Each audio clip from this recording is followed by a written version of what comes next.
Hi dear NEET aspirants. Examination ഹാളിലേക്ക് കയറാൻ ഇനി കുറച്ച് ദിവസങ്ങൾ മാത്രമേ ബാക്കിയുള്ളൂ. നീറ്റ് എൻട്രൻസ് എക്സാം അക്കാഡമിക് ബേസിൽ നോക്കുകയാണെങ്കിൽ വലിയൊരു ടഫസ്റ്റ് എക്സാമിനേഷൻ ഒന്നും അല്ല. ഭയങ്കര ഈസി ആയിട്ട് ക്രാക്ക് ചെയ്യാവുന്ന ഒരു എക്സാമിനേഷനാണ്. പക്ഷേ അതിനെ കോമ്പറ്റേറ്റീവ് ആക്കുന്നത് നമ്പർ ഓഫ് സ്റ്റുഡൻസും അതുപോലെ തന്നെ ഈ 180 ക്വസ്റ്റ്യൻസ് ഒരു ലിമിറ്റഡ് ടൈമിൻ്റെ ഉള്ളിൽ ചെയ്ത് തീർക്കാനുള്ള ആ ഒരു പ്രഷറാണ്. എക്സാമിനേഷൻ ഹാളിൽ പല കുട്ടികൾക്കും സംഭവിക്കുന്നത് നന്നായിട്ട് പഠിച്ച ടോപ്പിക്സ്, അതായത് നിങ്ങൾ ഒരുപാട് സമയം എടുത്ത് ഉറക്കം പഠിച്ച ടോപ്പിക്കിൽ നിന്നും ഒരു ക്വസ്റ്റ്യൻ വരുമ്പോൾ ആദ്യം നമുക്കൊരു സന്തോഷം വരും, കാരണം നമ്മൾ പഠിച്ച ടോപ്പിക്കിൽ നിന്ന് ക്വസ്റ്റ്യൻ വന്നു.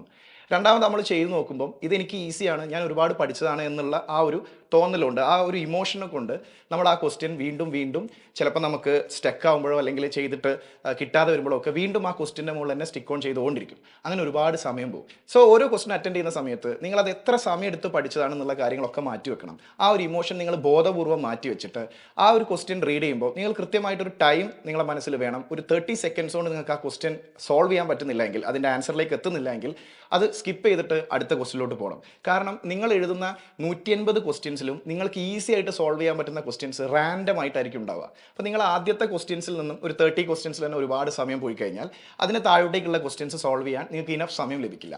അപ്പോൾ ഇത് ഒരു വലിയ പ്രശ്നമാണ്. കാരണം നമ്മളൊരു ക്വസ്റ്റ്യൻ കിട്ടാതെ അതിൻ്റെ മുകളിൽ സ്റ്റക്ക് ആകുമ്പോൾ ആ ക്വസ്റ്റ്യൻ കിട്ടാത്തതിൻ്റെ ഒരു പ്രഷർ തുടർന്നുള്ള ക്വസ്റ്റ്യൻസിനൊക്കെ നിങ്ങളെ ബാധിക്കും. സോ അതൊരു ഇമോഷണൽ ആയിട്ടുള്ള ഒരു ലോക്കാണ്. സോ അത് നിങ്ങൾ ബോധപൂർവ്വം കളയണം. എക്സാമിനേഷൻ ഹാളിൽ ഇരിക്കുന്ന സമയത്ത് ഓരോ ക്വസ്റ്റ്യനും സെപ്പറേറ്റ് ഫ്രഷ് ക്വസ്റ്റ്യൻസ് ആയിട്ട് നിങ്ങൾക്ക് ഫീൽ ചെയ്യണം, അങ്ങനെ കാണാൻ പറ്റണം. അത് ഈ മോക്ക് എക്സാം എഴുതുന്ന ആ ഒരു സമയത്ത് പ്രാക്ടീസ് ചെയ്തെടുക്കണം.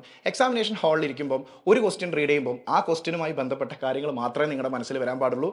അതിന് മുമ്പ് എത്ര എഫേർട്ട് ഇട്ട് പഠിച്ചതാണ്, അല്ലെങ്കിൽ എത്ര സമയം എടുത്ത് പഠിച്ചു, ഏതൊക്കെ ടോപ്പിക്ക് നിങ്ങൾ കൂടുതൽ കവർ ചെയ്തു, ഏതൊക്കെ ടോപ്പിക്ക് നിങ്ങൾ കുറവ് സമയം എടുത്ത് പഠിച്ചു, അങ്ങനെ കാര്യങ്ങളൊക്കെ മാറ്റിവെച്ച് ആ ഒരു ക്വസ്റ്റ്യൻ്റെ ഡാറ്റാസ് മാത്രമേ നിങ്ങളുടെ മനസ്സിലുണ്ടാകാൻ പാടുള്ളൂ. അത് കൃത്യമായ സമയത്തിനുള്ളിൽ നിങ്ങൾക്ക് ചെയ്ത് തീർക്കാൻ സാധിക്കുന്നില്ല എങ്കിൽ സ്കിപ്പ് ചെയ്യുക, അടുത്ത ക്വസ്റ്റ്യനിലോട്ട് പോകാം. ഇപ്പോൾ സൈലത്തിലെ തന്നെ പല ടോപ്പേഴ്സിൻ്റെയും ഫീഡ്ബാക്കിൽ അവർ എക്സാമിനേഷൻ എഴുതി കഴിഞ്ഞ ഫീഡ്ബാക്കിൽ അവർ പറഞ്ഞ കാര്യമാണ്, ഇപ്പം ഒരു ക്വസ്റ്റ്യൻ വായിച്ചിട്ട് തീരെ അറ്റൻഡ് ചെയ്യാൻ പറ്റാതെ, ആ ക്വസ്റ്റ്യൻ എന്താണെന്ന് മനസ്സിലാവാതെ വന്ന് അത് സ്കിപ്പ് ചെയ്ത് പിന്നീട് മറ്റ് ക്വസ്റ്റ്യൻസ് ഒക്കെ ചെയ്ത് കഴിഞ്ഞ് വീണ്ടും ആ ക്വസ്റ്റ്യൻ റീവിസിറ്റ് ചെയ്യുന്ന സമയത്ത് വളരെ ഈസി ആയിട്ട് അത് ചെയ്യാൻ പറ്റിയിട്ടുണ്ടെന്ന്. അതായത് ആദ്യം വായിക്കുമ്പോൾ ഒന്നും മനസ്സിലാവാത്ത ക്വസ്റ്റ്യൻ പിന്നീട് വന്ന് വായിക്കുമ്പോൾ അതിൻ്റെ ഇടയിൽ വേറെ കുറേ ക്വസ്റ്റ്യൻസ്, വേറെ സബ്ജക്റ്റ് ക്വസ്റ്റ്യൻസ് ഒക്കെ സോൾവ് ചെയ്ത് മൈൻഡ് ഒന്ന് ഡൈവേർട്ടായി പിന്നെ തിരിച്ച് ഇത് റീവിസിറ്റ് ചെയ്യുമ്പോൾ അയ്യോ ഇത് ഇത്ര ഈസി ആയിരുന്നല്ലോ, ഇതെന്തേ നേരത്തെ വായിച്ചിട്ട് എനിക്ക് മനസ്സിലാവാഞ്ഞത്, അങ്ങനെ തോന്നിയിട്ട് ആ ക്വസ്റ്റ്യൻ കൃത്യമായിട്ട് ചെയ്യാൻ പറ്റിയ അനുഭവമൊക്കെ പല കുട്ടികളും പറഞ്ഞിട്ടുണ്ട്. അപ്പോൾ നിങ്ങൾ ആദ്യത്തെ വായനയിൽ ഒരു ക്വസ്റ്റ്യൻ നിങ്ങൾക്ക് ടഫാണെന്ന് തോന്നിയാൽ അത് നിങ്ങൾ പാനിക് ആവേണ്ടതില്ല, ഒരിക്കലും നിങ്ങൾ അതിനെക്കുറിച്ച് ബോധർ ചെയ്യേണ്ടതില്ല. അടുത്ത ക്വസ്റ്റ്യനിലോട്ട് പോവുക, ആ ചെയ്ത ക്വസ്റ്റ്യനെ കുറിച്ച് മറന്നു കളയുക, അടുത്ത ക്വസ്റ്റ്യനിലോട്ട് പോവുക, ആ ക്വസ്റ്റ്യൻ ഫ്രഷ് ആയിട്ട് കാണാം.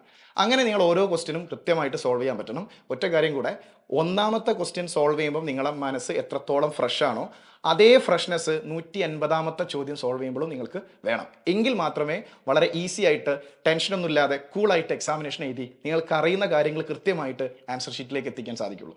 സോ ഡിയർ സ്റ്റുഡൻസ്, വളരെയധികം ശ്രദ്ധ വേണ്ട, വളരെയധികം കോൺസെൻട്രേഷൻ വേണ്ട ഒരു പ്രൊഫഷനിലേക്കുള്ള എൻട്രൻസ് എക്സാമിനേഷനാണ് നീറ്റ് എൻട്രൻസ് എക്സാമിനേഷൻ. സോ അതിൻ്റെ എല്ലാ കൃത്യതയിലും നിങ്ങൾക്ക് എഴുതാൻ സാധിക്കട്ടെ. All the best guys.